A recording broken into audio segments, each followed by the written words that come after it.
The long lines already in day 2 of the federal aid after Hurricane Irma. Thousands and thousands of people expected to show up today to get one of those food cards after a busy Tuesday with plenty of people doing the exact same thing. Yesterday's event led to congestion and frustration around Hard Rock Stadium and the BB&T Center. Today, authorities hoping to keep things more under control. Yeah, Local 10 News reporter Larry Livingston is live for us outside the Hard Rock Stadium with a closer look. Does it seem to be more organized today, Laren?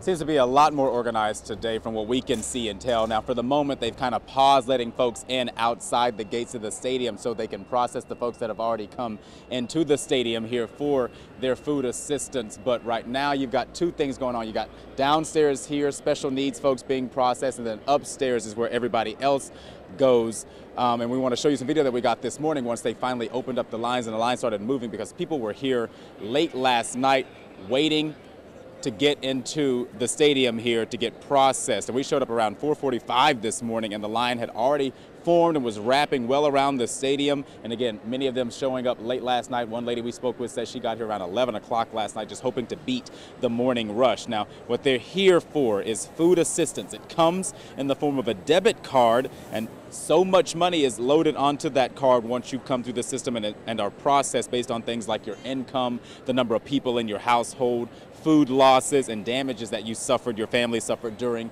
Hurricane Irma. And this is, as you remember, is round 2. Last month, officials had to shut things down early due to an overwhelming response, which at times called for law enforcement intervention at some of these distribution points. They also have consolidated them down to 2 here at Hard Rock and over at the BB&T Center in Sunrise. And heavy traffic and hours of waiting in line still does not appear to be a deterrent this time around for folks in need. It's a necessity. You know, we did lose a lot of money with the food, and we were 2 weeks without light, 2 weeks without the services, so we did need the food and stuff.